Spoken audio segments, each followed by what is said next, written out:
This is Today as It Happened. Good Tuesday evening to you. I'm Holly Furfer here with your chronological look at the biggest events and stories of the day. From new data on the state of the U.S. economy to the deadly boat strike in the Eastern Pacific and President Trump's warning to Venezuelan President Maduro. But first this morning, we took a look at the latest batch of documents and images released as part of the Epstein files. The Justice Department released thousands more documents from the Jeffrey Epstein files early this morning. The latest batch includes over 11,000 files with photos, court records, FBI documents, emails, and videos. And now we're getting some reaction to this latest batch of material. So let's break in Scripps News Deputy Political Director Joe St. George live from Capitol Hill. And Joe, the Justice Department weighing in on this morning of some of the material released. Why are they speaking out now?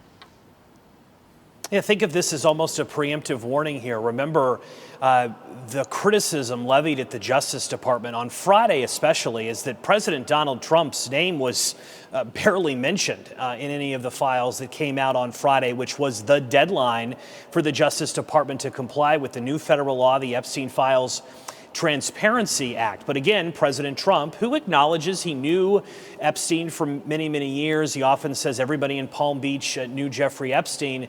The president has long denied any wrongdoing, though, and often says that he kicked him out of Mar-a-Lago as soon as he really uncovered the true Jeffrey Epstein. But there was very little regarding President Trump and Epstein released on Friday. That appears to be different on this Tuesday, with the Epstein latest document dump coming north of 30,000, around 30,000 or so pages put online by the Justice Department this morning. The Justice Department saying this on social media. Again, almost a preemptive warning to those that are beginning to sift through these massive documents. We'll read this statement in part from the Justice Department. Quote, the Department of Justice has officially released nearly 30,000 more pages of documents related to Jeffrey Epstein. Some of these documents contain untrue and sensationalist claims made against President Trump that were submitted to the FBI right before the 2020 election. To be clear, the claims are unfounded and false, and if they had a shred of credibility, they certainly would have been weaponized against President Trump already. Nevertheless, out of our commitment to the law and transparency, the DOJ is releasing these documents with the legally required protections for Epstein victims. So that's an acknowledgement that in these 30,000 documents, that we have President Trump mentioned in ways that we've never known before. Again, our team at the Scripps News Group just beginning to sift through all of this. As you might imagine, you just can't search through 30,000 documents that quickly or that easily. But there is one new email that did emerge. It's attracting some attention this morning. It's from the Assistant U.S. Attorney, Southern District of New York, dated Tuesday, January 7th, 2020. Here we've pulled it up for you. For your situational awareness, wanted to let you know that the flight records we received yesterday reflect that Donald Trump traveled on Epstein's private jet many more times than previously has been reported. It went on to talk about the years in question. He's listed as a passenger at least 8 flights between 1993 and 1996. Again, this is all just one document. It's blackened out, digital black Sharpie, if you will. The bottom of that email, Assistant U.S. Attorney, Southern District of New York, again, dated January 7th, 2020, but a new mention of President Trump's name here.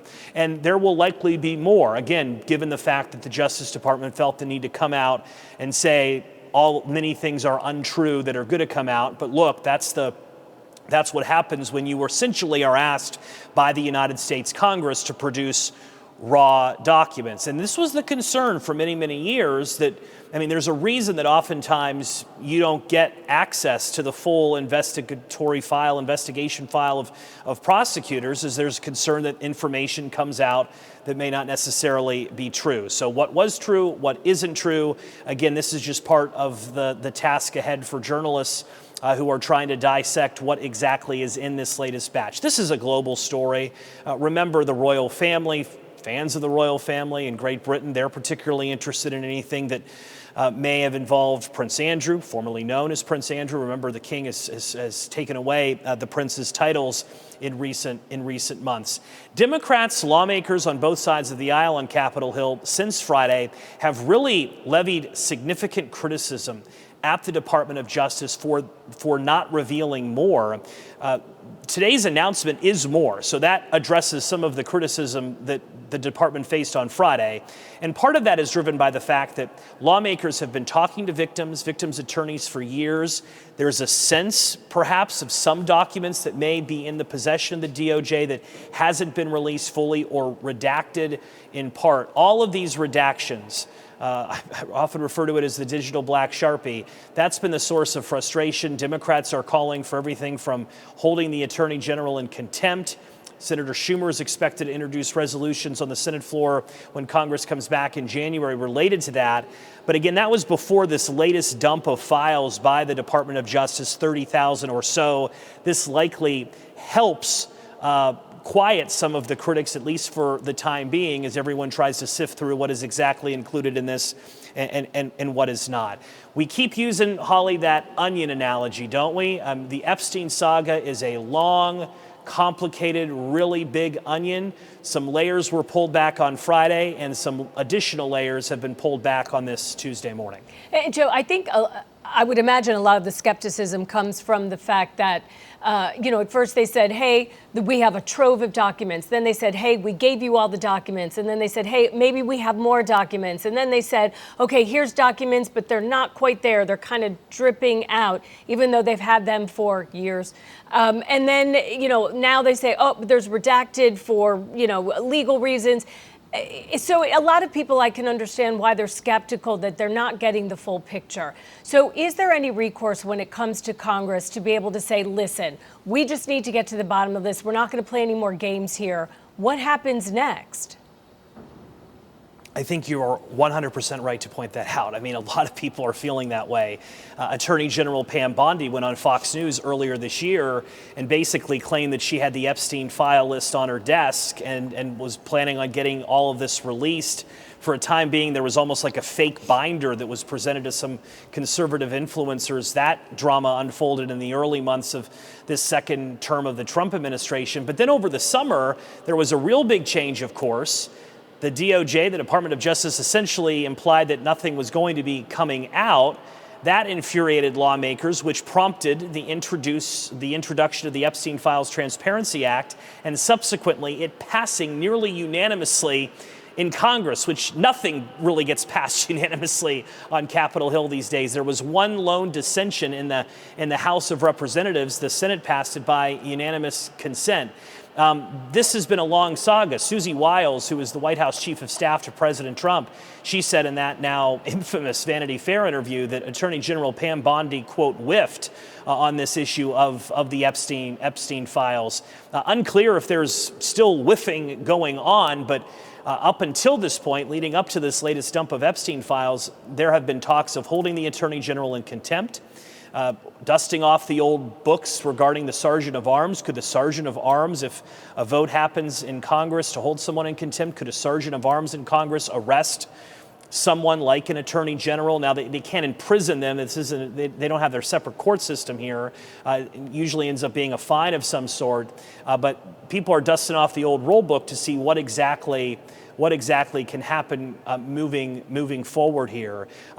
Democrats are vowing eventually to hold the DOJ accountable over the Epstein files. But again, I think a lot of that all of that was prior to today's latest document dump. We're going to have to see what's in these 30,000 documents to see, okay, maybe more lawmakers are satisfied with what the DOJ is releasing or not. Remember, Todd Blanche, the Deputy Attorney General, over the weekend on the Sunday Public Affairs shows, said that, look, give us some patience here. The law was passed in November. It only gave them 30 days to properly redact tens of thousands, hundreds of thousands of files here. The law does allow, in fact, it requires redactions to protect victims, to protect and so that child abuse scenes aren't shown. It also allows for redactions if there's ongoing investigations, Holly. Right, and Joe, I want to get to another headline that we're following this morning because the U.S. military conducted a deadly strike on a suspected drug trafficking vessel in the Eastern Pacific Ocean on Monday. And U.S. Southern Command is saying at least one person was killed in that attack, ordered by our Defense Secretary Pete Hegseth. Military leaders say the target was a low-profile vessel operated by a terrorist organization in international waters, and that the strike is part of the Trump administration's crackdown on narcotics trafficking, which we should note now has killed at least 105 people. So here, more boat strikes. Yesterday, we learned of another oil tanker seizure. And now the president talking about the whole situation yesterday from Washington. What's the latest? Yeah, what is going on in the waters, right, in this region of the world that up until just a couple months ago, maybe you thought of for a cruise route, not major naval operations. The president has amassed the largest military presence in the Caribbean in generations. The real big question mark as we go to the meat of this holiday season, Christmas, New Year's, is what happens, what additionally happens involving the U.S. and Venezuela in the coming days and weeks ahead. We've had the drug smuggling boats and the military strikes, which, as you mentioned, now north of 100 people have died. Congress has questions here. Secretary Hegseth has answered some in classified settings, but there hasn't been that real big formal public hearing yet. There is pressure on the U.S. Senate to hold one of those in the new year. You also have the seizure of oil tankers in the Caribbean by the U.S. military, U.S. Coast Guard, Department of Homeland Security, all participating in those operations. Multiple oil tankers believed to be originating from Venezuela have been seized by the U.S. military. Yesterday, President Trump said the U.S. is keeping the oil on those ships, on those vessels, and that the U.S. is keeping the vessels themselves as well. There remains one vessel, the U.S. Coast Guard remains in pursuit of one, so that shows you that not all vessels are willingly complying when the U.S. military is expressing interest in seizing them. There's at least one that has fled the U.S. military. The oil blockade, seizure, whatever you want to refer to it as, this is notable because oil, energy, it is the economic driver for Venezuela. It's not a factor in the Venezuelan economy, it's the factor. It's what keeps Maduro's finances in check. Much of the economy in Venezuela, the regular economy, private economy, has collapsed in recent years, but the oil industry is what keeps Venezuela afloat. Clearly, what the president is doing is meant to put even more pressure on Maduro, more so than, let's say, targeting the illegal narcotics sector that exists in Venezuela. President Trump issued this warning to Maduro yesterday, extended remarks about whether or not the Maduro administration will respond back. Take a listen. He can do whatever he wants. I mean, we have a massive armada formed, the biggest we've ever had, and by far the biggest we've ever had in South America. He can do whatever he wants. It's all right. Whatever he wants to do. If he wants to do something, if he plays tough, it'll be the last time he's ever able to play tough. And the end, right there. That's the warning. If he plays tough, that will be the last time. Again, the president has not ruled out land strikes. He's not completely ruled out a potential war here. Polls show the American people don't necessarily have an appetite for a war with Venezuela, but it's unclear where this goes. Holly, as we've been pointing out in our coverage over the last several weeks, this tension between the U.S. and Venezuela, it may feel new for a lot of people. We didn't talk about these tensions this much in the news in recent years, but they've been existing throughout multiple administrations. I mean, President Joe Biden put a bounty on Nicolas Maduro for his illegal drug activity toward the end of his administration. It was President Trump who didn't recognize Maduro as the legitimate leader. In his first administration, they believe that he stole elections. President Obama sanctioned Venezuela during his time in office for alleged human rights abuses. And if you go back, Maduro, remember, was essentially vice president under Hugo Chavez. And when Hugo Chavez died, Maduro took over. I mean, Chavez and the Bush administration were always at odds in the early 2000s. Chavez accused President George W. Bush of orchestrating an attempted coup against him. So tensions have existed for more than a quarter of a century between the U.S. and Venezuela, but they seem to be reaching a fever pitch. It's unclear where this pitch goes in the days and weeks ahead. This is Today as It Happened. We'll be right back.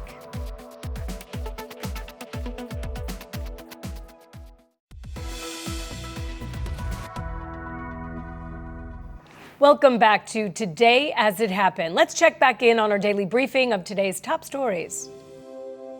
Russia launched one of its largest aerial attacks this month on Ukraine overnight, killing at least 3 people, including a 4-year-old child. President Zelensky says more than 650 drones and 30 missiles hit at least 13 regions across the country. The attack left some areas almost completely without power and injured at least 17 others. Zelensky called the Christmas-time assault a clear signal about Russia's priorities amid ongoing negotiations to end the war.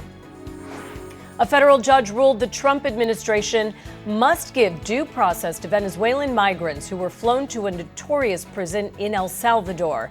Judge James Boasberg says the men were removed without proper notice or chance to contest their removal. The migrants have since been returned to Venezuela in a prisoner swap. The judge ordered the government to come up with a plan within 2 weeks. The Trump administration is pausing 5 major offshore wind projects along the East Coast, citing national security risks. The Interior Department says the projects create radar interference that obscures moving targets and generates false readings. The pause affects projects in Massachusetts, Rhode Island, Connecticut, Virginia, and New York. Wind supporters call the move illegal, and they say it threatens jobs and affordable clean energy. The FDA has approved a daily pill version of the popular weight loss drug Wegovy. Currently, patients must get weekly injections of the medication. Maker Novo Nordisk says the pill had similar weight loss results and side effects as the shot in clinical trials. The pill will cost $149 out of pocket initially and should be available by prescription in January. Brown University is making major safety changes following this month's deadly campus shooting that killed 2 students and injured 9 others. The Ivy League school put its vice president for public safety on leave and hired a new interim chief. The Department of Education is also investigating Brown for potential violations of campus safety laws. The university will hire outside experts to review the shooting response. So far this season, health officials say at least 4.6 million Americans have gotten sick with the flu. And in the last week alone, 10,000 people were hospitalized. Officials say the H3N2 strain is driving most infections this year. The CDC is urging everyone 6 months and older to get their flu shot if they have not already. The U.S. military conducted another strike against a boat in the Eastern Pacific, killing 1 person. Southern Command says the vessel was smuggling drugs along known trafficking routes, but provided no evidence. Video shows the boat catching fire after being hit. At least 105 people have been killed in 29 known strikes since early September. Lawmakers and human rights activists are questioning these strikes, saying the administration offers little proof targets are actually drug smugglers. We'll be back in just a moment as we continue tracking today's top news.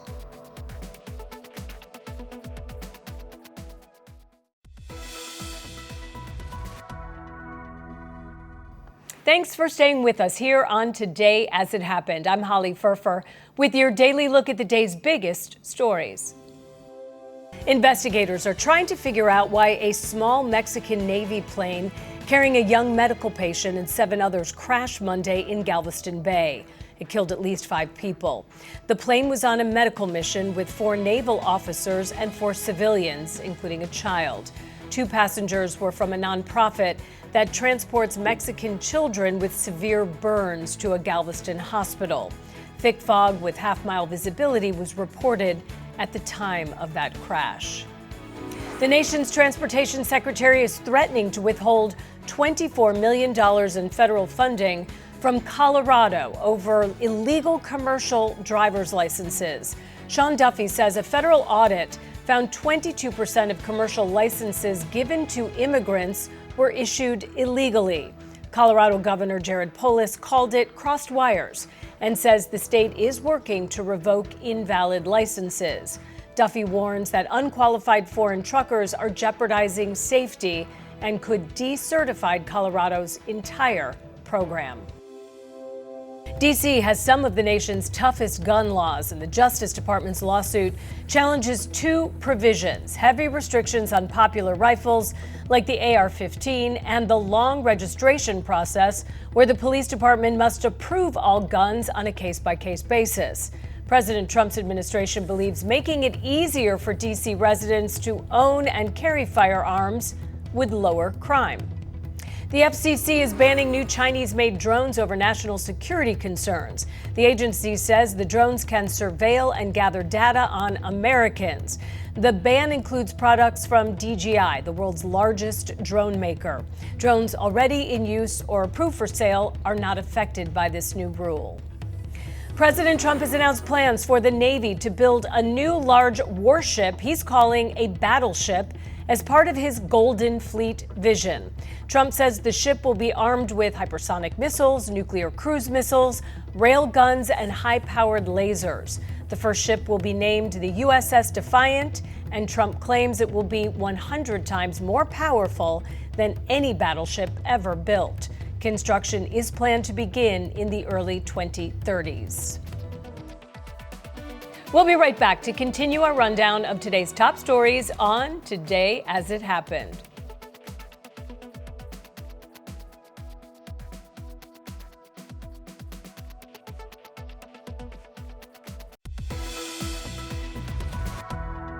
Thanks for staying with us here on Today As It Happened. I'm Holly Furfer with your daily look at the day's biggest stories. An immigration crackdown on Afghan migrants. Some are now being ordered to report to ICE offices on Christmas and New Year's Day. Scripps News national correspondent Katia Tubman is live in New York. She has been looking into what are being called check-ins. And Katia, what are you finding?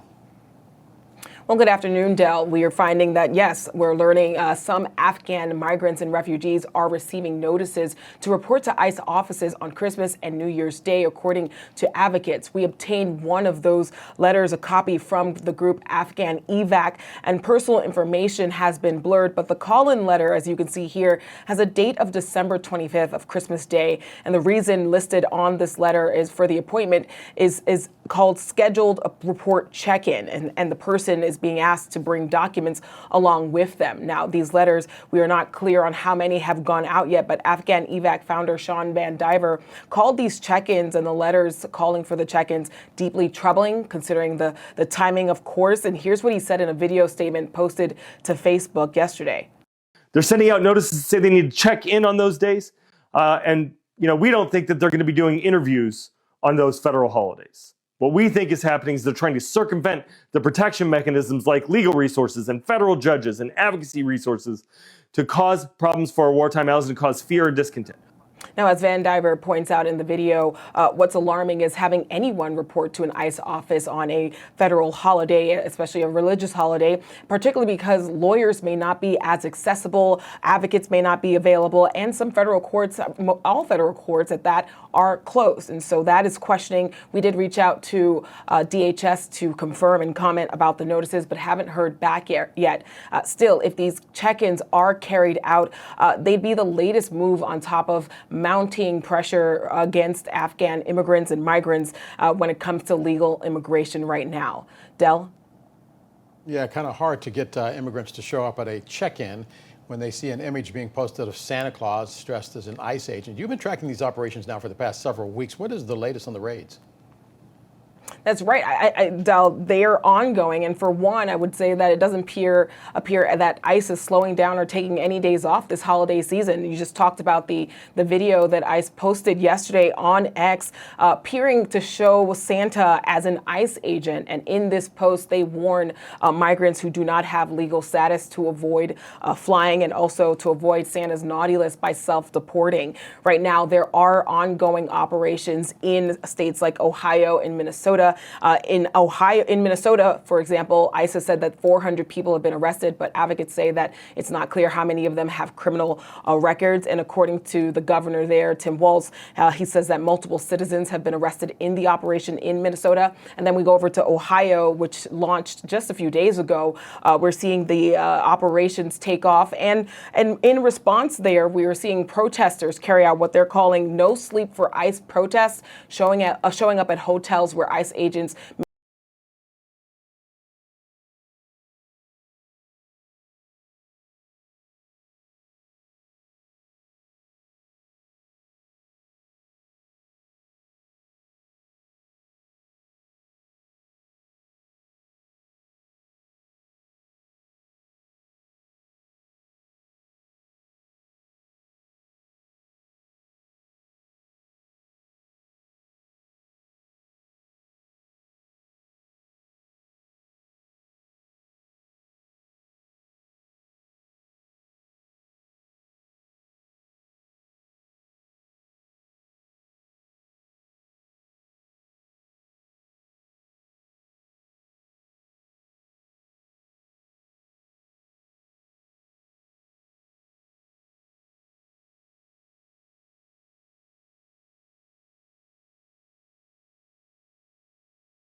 the last rate hike press announcement recently. Listen.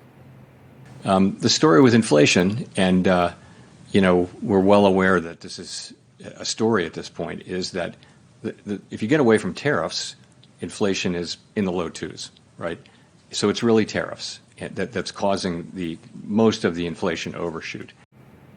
So we've heard the president attack the Chairman Powell many times for remarks just like those. Of course, we know that he is currently negotiating or interviewing potential candidates to serve as Powell's successor once his term expires. But to your initial question, how is the White House rhetoric butting up against what Americans are feeling? Well, again, we are seeing in poll and after poll, survey after survey, that Americans are not particularly pleased with the president's handling of the economy. In fact, a recent poll from CVS and YouGov finding that by a nearly 2-to-1 margin, 67% of Americans disapproving of his handling of the economy compared to 37% who are approving. When asked about this, the president has really brushed aside such concerns, suggesting that affordability is a hoax concocted by Democrats to damage him politically, and that the state of the economy is, in his words, A++++. Listen. But I do want to talk about the economy, sir, here at home, and I wonder what grade you would give A+. your economy. A+. Yeah, A++++++. Well, it's What you have to understand, the word affordability. I inherited a mess. I inherited a total mess. Prices were at an all-time high when I came in. Prices are coming down substantially. The message from the White House, all of the problems are the former administration, President Biden's fault. Today's numbers certainly helping to bolster that effort, though with affordability top of mind for voters heading into 2026, very much remains to be seen how exactly this will play out politically, especially in those crucial midterms. You're watching Today As It Happened. We'll be back in just a moment.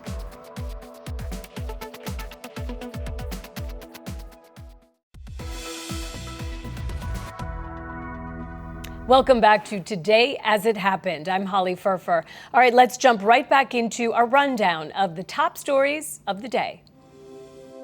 The Justice Department releasing thousands of additional photos and documents from the Jeffrey Epstein files this morning. Several are attracting lots of attention. That's because this latest batch of more than 11,000 files mentions President Trump. Scripps News senior investigative correspondent Lori Jane Gliha is live for us in Denver. And Lori Jane, you've been going through now upwards of 30,000 documents. What have you found so far? Yeah, there are so many records, Del, things that have been publicized in the past, new details related to how investigators went about tracking down witnesses, emails between attorneys, and articles written by journalists. One new thing is a heavily redacted email exchange that has the subject line, co-conspirators. Someone whose signature line says FBI New York wrote in July of 2019, quote, "Can you give me an update on the status of the 10 co-conspirators?" And in response, there are details about efforts to reach several redacted people.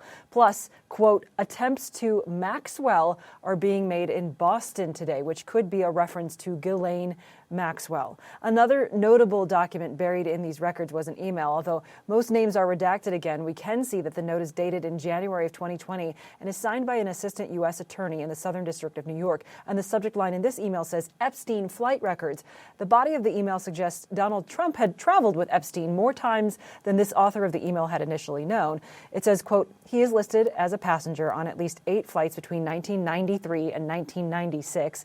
Including at least 4 flights on which Maxwell was also present," which again seems to be a reference to Ghislaine Maxwell, the former girlfriend and longtime affiliate of Jeffrey Epstein. However, the email also indicates that this person believed Trump had traveled with his wife and daughter and son a few times, but also alone with Epstein and on at least 1 flight with Epstein and a 20-year-old person.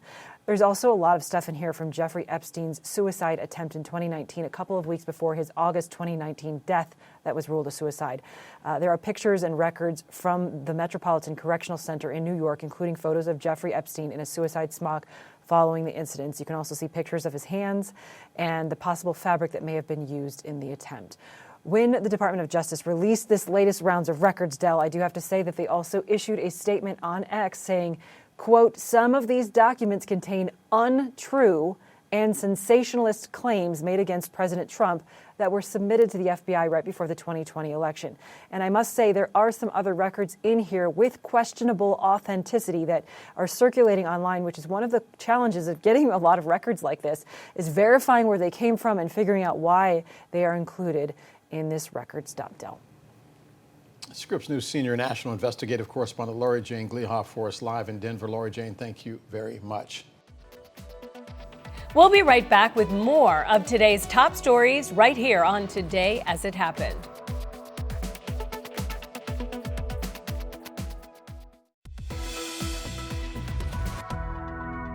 Welcome back to Today as It Happened, Scripps News end of day snapshot of the biggest stories of the day. So let's pick up right where we left off. The Department of Veterans Affairs banning abortion services now for veterans. It comes 5 days after the Justice Department issued a legal opinion invalidating a 2022 Biden-era rule. That rule allowed the VA to provide abortions to vets and their dependents if it came as a result of rape, incest, or when the health of the mother was in danger. Scripps News White House producer and reporter Jacob Garden-Schwartz is live now with the latest. And Jacob, what can you tell us about this new and very controversial new move?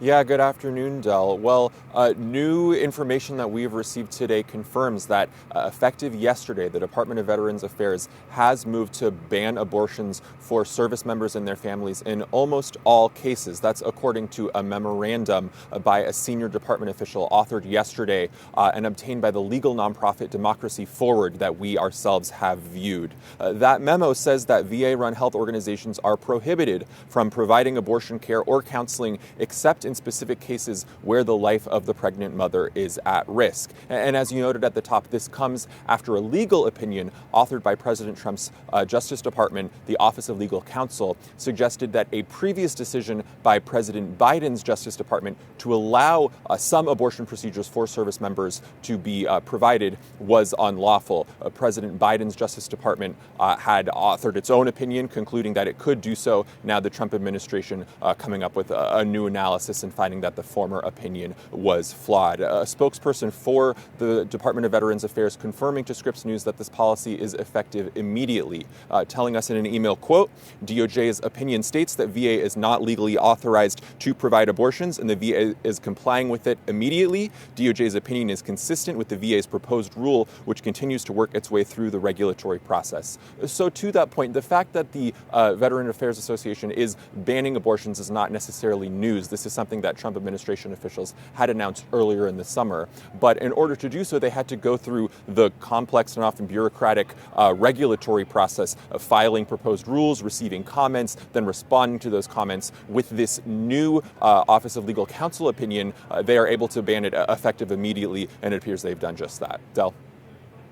So, Jacob, what has been the reaction so far? Yeah, well, as you might expect, supporters of abortion rights, reproductive freedoms are aghast at this. Those who oppose abortion rights, pro-life individuals, are significantly more supportive.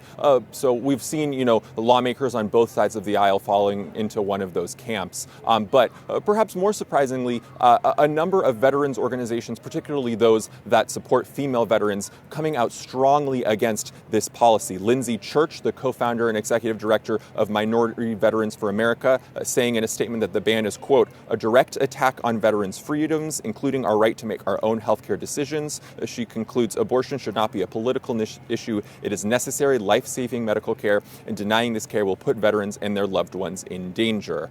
Now, as I noted, this is not necessarily a new policy. The news here is that it is being implemented as of yesterday. And over the summer, we did hear from some lawmakers as well as abortion rights supporters and sort of veteran advocates who were speaking out against what was then a proposal. Among those was the CEO of the Iraq and Afghanistan Veterans of America. Listen to what she had to say. For all of us who served downrange in Iraq and Afghanistan, we were told that was one of the things we were fighting for. We were told we were fighting for more rights for women. And we were also told when we returned home, we'd be afforded at least as many rights as those that we fought for others. And that promise is right now being broken. broken promises, according to that individual. And those who oppose this policy change point to a number of statistics. First of all, that women are the fastest growing proportion of new military recruits, that more than 50% of women veterans currently live in states where abortion is outlawed, of course, after the Dobbs decision eliminated federal protections for abortion procedures. And also that, according to different surveys, upwards of about 1 in 3 female veterans report either facing sexual harassment or even assault during their time in the military service. And notably, this new policy does not include any carve-outs to provide abortions in cases of rape or incest. We have asked the Veterans Affairs Department whether they will be providing abortions in those cases, have not heard back as of yet. This policy also coming as a second sort of blow for female veterans who have been pursuing change. In the annual defense appropriations bill, there was an expectation, as it worked its way through committees, that in vitro fertilization, IVF, services would be expanded as a part of that defense authorization. Ultimately, though, the final text that was released by Republican leaders did not include that expanded authorization. And so really a series of blows for female veterans from the Trump administration so far. Thank you for spending some of your evening with us here at Today As It Happened. I'm Holly Furfer. We hope you have an excellent Tuesday night.